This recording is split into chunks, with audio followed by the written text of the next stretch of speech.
और ये इन्होंने कहा कि ऐसी वीडियो लगाना जिसके बैकग्राउंड में कोई म्यूज़िक चल रहा हो या सॉन्ग्स चल रहे हों तो क्या हुक्म शरअ होगा। ये भी देखें, बिला ज़रूरत सॉन्ग वाला तो बिल्कुल ना करें, ये ममनू होगा।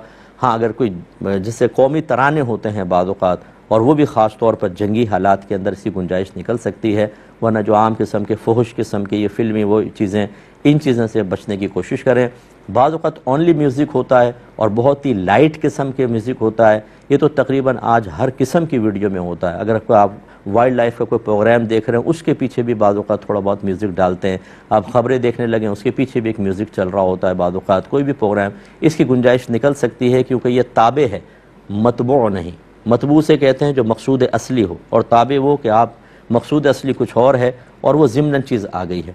जैसे आप देख रहे हो कहीं पर, तो ये दाएँ बाएँ की चीज़ें मुझे नज़र आ रही हैं, इसका मतलब अगर मैं एक रक्शे की तरफ देख रहा हूँ और यहाँ औरत खड़ी है, मेरी निगाह के दायरे में तो आ रही है, लेकिन मैं काबिल गिरफ्त नहीं हूँगा, क्योंकि मेरे देखने का क़स्द इरादा नहीं है। तो ऐसी अगर कोई चीज़ आप डालते हैं जिसके बैकग्राउंड में लाइट सा कोई म्यूज़िक होता है, तो इसकी गुंजाइश निकल सकती है, वरना ये सॉन्ग्स वगैरह ना डालें, ये बेहतर है।